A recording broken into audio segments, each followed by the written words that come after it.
Buenas noches, hermano, que el Señor les bendiga. Yo espero que se pueda escuchar, ¿no? ¿Me escuchan bien? Gloria a Dios. Estoy agradecido al Señor. Han hecho un buen trabajo los que están cantando, muy a menudo no se les agradece el trabajo, pero es una bendición de poder adorar al Señor. A mí me toca en esta noche la cuarta palabra. Perdón.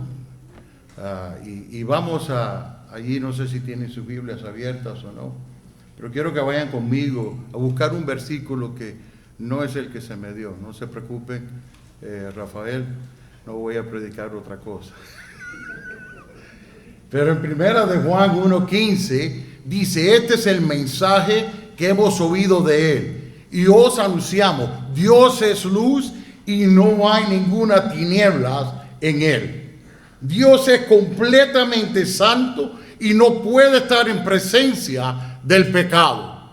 Adán y Eva fueron sacados del jardín del Edén cuando pecaron, porque ya no podían estar en la presencia de Dios. Y quiero que mediten sobre eso en lo que oramos. Amén. Bendito Padre que estás en los cielos.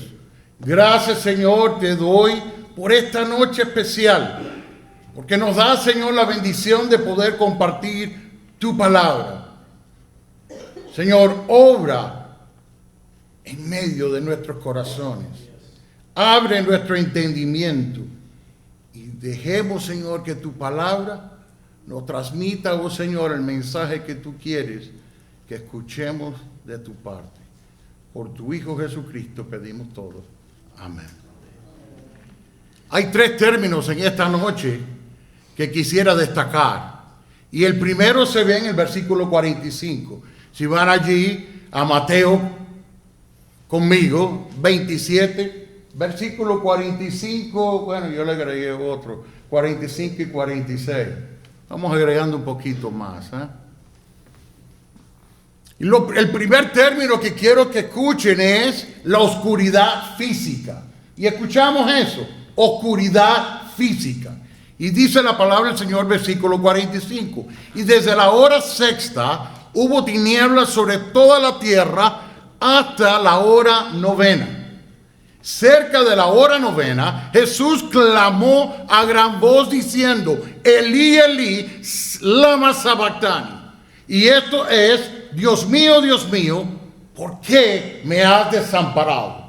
Y si se dan cuenta allí en la palabra de Dios, hay una pregunta. Es una pregunta que se está haciendo. Y él está diciendo: ¿por qué me has desamparado? ¿Alguna vez se ha preguntado usted eso en su vida? Señor, ¿por qué me has desamparado? El día judío comenzaba al amanecer, que era alrededor de las 6 de la mañana. Por lo que la hora sexta sería las 12 del mediodía. Y desde las 12 del mediodía hasta las 3 de la tarde es cuando el sol habría sido más brillante, mas la oscuridad vino sobre la tierra. Yo dije que la oscuridad vino sobre la tierra. Charles Spurgeon escribió y dijo: era medianoche al mediodía.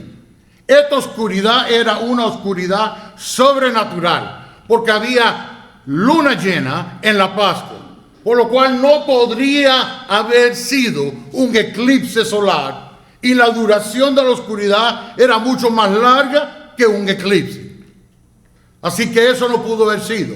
La oscuridad era un símbolo del juicio de Dios sobre el pecado. La novena plaga que sufrió Egipto fue la oscuridad sobre la tierra durante 3 días. Éxodo 10:22. Y aquellos que no han creído que Jesús murió por sus pecados serán arrojados a las tinieblas de afuera. Mateo 8:12. La oscuridad reveló cómo nuestros pecados nos separan de un Dios santo. Nos separan.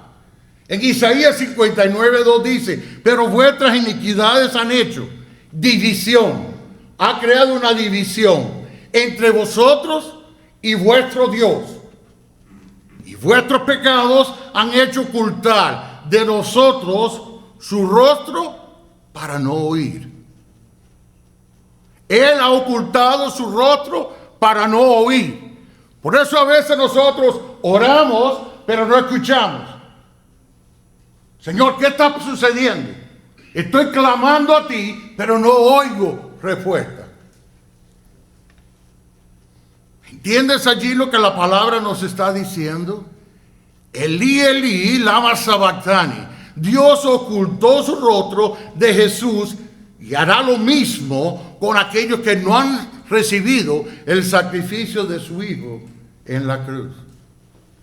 Si tú no te arrepientes, Dios no te escuchará. La oscuridad que tuvo cuando Cristo estaba en la cruz fue simbólica del juicio de Dios sobre los pecados de toda la humanidad.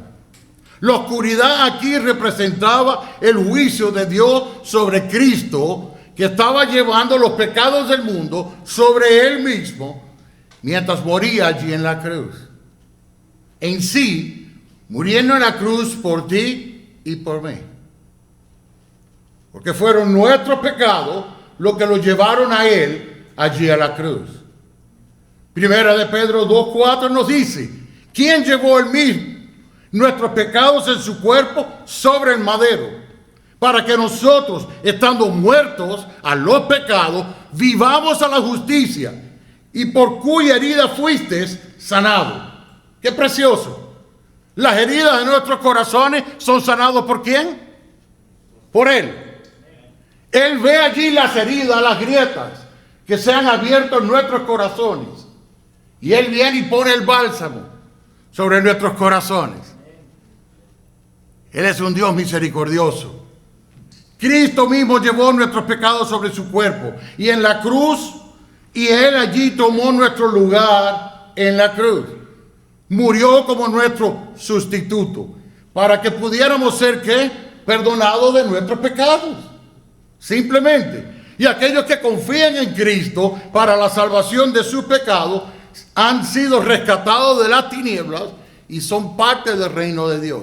Han sido rescatados. ¿Por qué? Porque estaban perdidos, pero hoy son ¿qué?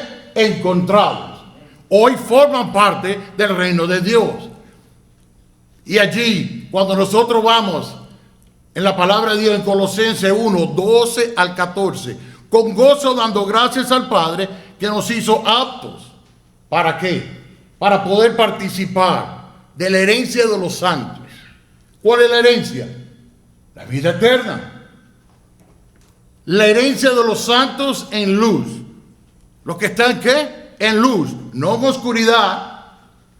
El cual nos ha librado de la potestad de las tinieblas y trasladado al reino de su amado Hijo, en quien tenemos redención por su sangre, el perdón de pecados.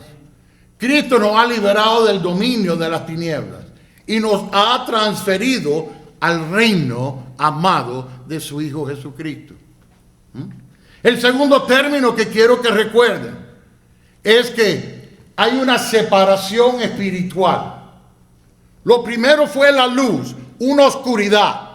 Ahora vamos a ver algo más, y es la separación espiritual. Al final de las 3 horas de oscuridad, Jesús habló allí en alta voz.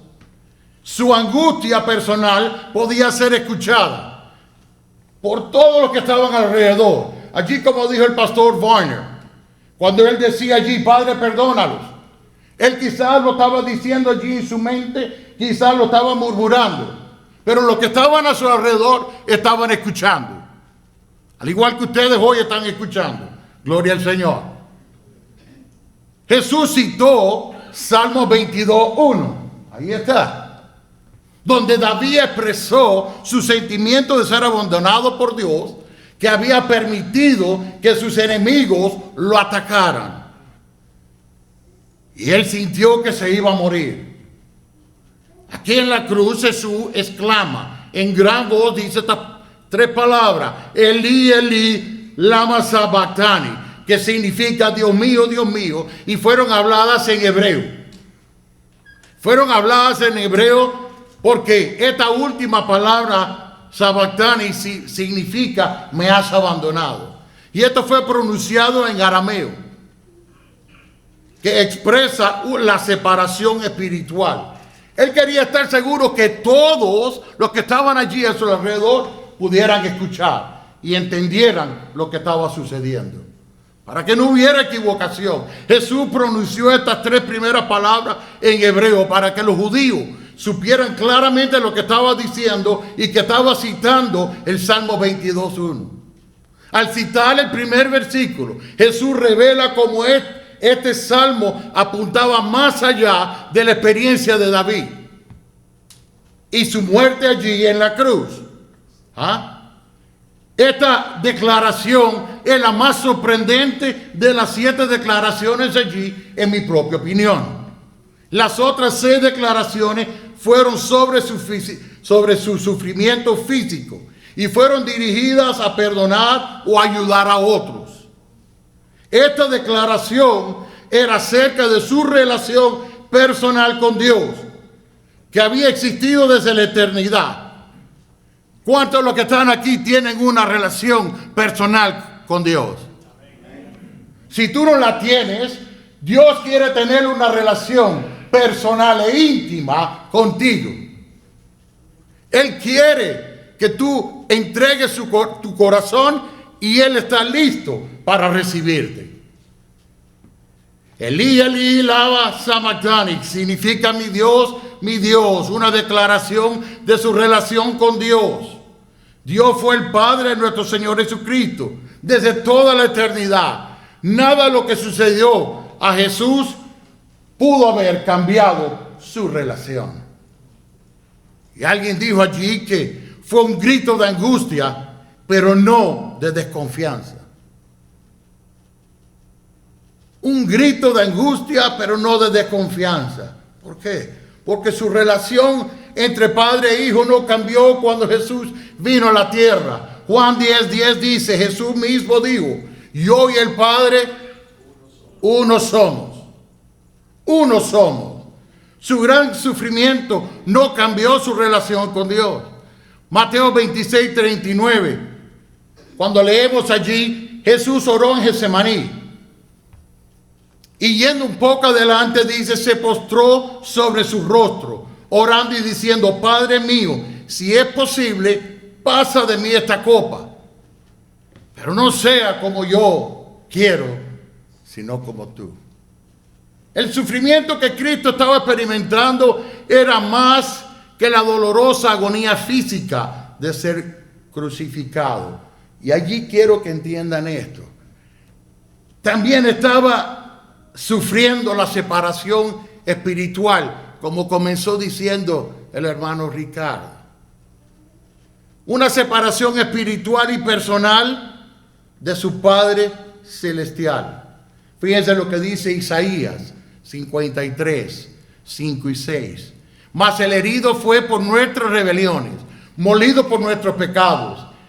El castigo de nuestra paz fue sobre él. Y por su llaga fuimos nosotros curados. Todos nosotros nos descarriamos como ovejas, cada cual se apartó por su camino, mas Jehová cargó en él el pecado de nosotros. Él sintió ¿qué? Abandono. Se sintió desertado, dejado solo. Él sintió separación física. Separación física. ¿Por qué me has abandonado?, clamó Jesús. Esta es una declaración de agonía emocional. Es sentirse completamente solo y abandonado por alguien en quien confiaste y creías que estaría allí contigo cuando lo necesitabas más. Maldito el hombre que confía en el hombre. Pero qué bueno es nuestro Señor, que está con nosotros todos los días. Nos dice que no nos abandonará ni nos dejará. Y estará con nosotros todos los días hasta el fin del mundo. Es sentirse completamente solo y abandonado por alguien en quien tú creíste. Pero Dios es fiel para cumplir sus promesas. Y una de sus promesas es que Él nos va a cuidar. Aquellos que viven vidas piadosas de acuerdo con sus mandatos. ¿Ah? Dios nunca abandona a los suyos, porque es fiel a su palabra. Sería contra su carácter abandonar a su hijo allí en un momento necesitado. Entonces, ¿por qué Dios abandonaría a su hijo unigénito? El eterno Hijo de Dios, Jesús, estaba sintiendo rechazo por Dios, su Padre. Los dos habían estado unidos desde toda la eternidad y ahora, debido a que Jesús tomó el castigo por los pecados del mundo, Dios le estaba dando la espalda allí a su propio Hijo. Jesús sintió la separación de su Padre y esta separación espiritual para Él era aún más dolorosa que la muerte física. Fulton Sheen escribió: el pecado tiene efectos físicos. Jesús sufrió al tener sus manos y pies perforados. El pecado tiene efectos mentales que Jesús derramó allí en el jardín de Getsemaní. Pero también el pecado tiene efectos espirituales como un sentido de abandono y separación de Dios. Qué terrible. Dios tuvo que darle la espalda a Jesús porque Él es completamente ¿qué? Santo. 2 Corintios 5:21. Al que no conoció pecado, por nosotros lo hizo pecado, para que nosotros fuésemos hechos justicia de Dios en Él. 1 de Pedro 2:24. Quien llevó el mismo nuestros pecados en su cuerpo sobre el madero, para que nosotros, estando muertos a los pecados, vivamos a la justicia, cuyas heridas fueron sanadas. El tercer término que quiero que se recuerden es sustituto. Jesús se convirtió en nuestro sustituto allí en la cruz, para que pudiéramos ser ¿qué? Perdonados. El término teológico es difícil para mí. No hablo tan bien el español. Voy a tratar de decirlo y si no, yo espero que ustedes lo puedan buscar allí en sus diccionarios. Es expiación sustitutiva. No lo voy a decir otra vez porque me salió la primera. En inglés es mucho más fácil. Substitutionary atonement. Mucho más fácil. La sustitución expiatoria significa que Jesús murió en lugar de los pecadores, asumiendo que la pena y el castigo que ellos merecían. Estimados, los seres humanos necesitaban un sustituto que ya, por cuanto todos pecaron, no alcanzarían la gloria de Dios. Debido a que Jesús soportó la separación final de Dios el Padre, aquellos que creen que murió en nuestro lugar no tendrán que experimentar el sufrimiento del castigo por sus propios pecados. No lo tendrán. Solo sepa que no hay absolutamente nada que usted tiene que hacer para que sus pecados sean perdonados, porque Jesús murió en nuestro lugar y Dios aceptó su sacrificio. No hay nada que podías haber hecho. Lo único que tienes que hacer es creer que Jesús murió por ti y por mí. Dios requiere que tú confíes en lo que Jesús hizo en la cruz por ti y por mí. Y a lo largo de la historia, la gente ha malinterpretado quién era Jesús y quién es Jesús y a lo que vino a hacer. ¿Por qué? Porque la gente no entiende. Y quiero que escuchen bien, porque muchas veces nosotros vamos a la iglesia y entran las personas de visita y luego nosotros hablamos con ellas y les decimos: ¿qué entendiste? No entendí nada. O como algunos dicen: no entendí ni papa. ¿Entienden esa? Yo no sé cuán famosa es la papa, ¿no? Pero la papa la metemos en todos los lugares. Cuando vamos a trabajar vamos a ganar para la papa. Y todo es la papa. No sé qué tiene la papa. Pero en 2 Corintios 4:4 dice, en los cuales el Dios de este siglo, ¿quién es el Dios de este siglo? Satanás. No nos equivoquemos. El Dios de este siglo cegó el entendimiento de los incrédulos. Así que el que no cree, entra, se siente, escucha un mensaje y se va ¿cómo? Sin entender absolutamente nada. Porque el diablo ha cegado su entendimiento. Y eso es lo que sucede con nosotros. Entramos y escuchamos algunas cosas. Estamos pendientes del baño, del que se paró, de lo que sucedió. Si el pastor se le fue esto, si aquello sucedió. Porque el enemigo está ¿qué? Cegando nuestro entendimiento. Para que no le resplandezca la luz del evangelio de la gloria de Cristo. Cristo murió como sustituto para que usted pudiera ser perdonado de sus pecados. Por lo tanto, nosotros debemos alabarlo por su gran sacrificio. Usted debe creer que su sacrificio fue todo lo que Dios requería. Entonces aquí no hay nada que puedas hacer, porque su muerte fue suficiente para salvarte del infierno eterno. Y ahora te ofrece la vida eterna. La pregunta es, ¿aceptarás tú ese regalo inmerecido de Dios? Ya Jesús todo lo dejó allí en la cruz del Calvario. Lo otro queda de nosotros. Vamos a orar. Bendito Padre que estás en los cielos. Gracias, Señor, por tu inmerecido amor. Gracias, Señor, porque me das la bendición de poder compartir tu palabra hoy aquí. Y te pido, Señor, que estos 3 términos, oh Señor, queden en nuestra mente. Señor, ¿qué pasó allí con la gran oscuridad? ¿Qué pasó, oh Señor? Porque hubo una separación. Señor, hay una ceguera espiritual. Señor, gracias porque tu Hijo Jesucristo murió en la cruz del Calvario y allí, Señor, pagó nuestra deuda. Gracias, Señor, por todo lo que haces y has hecho en nuestras vidas. Por tu Hijo Jesucristo pedimos todo. Amén. Hermano, el Señor le bendiga.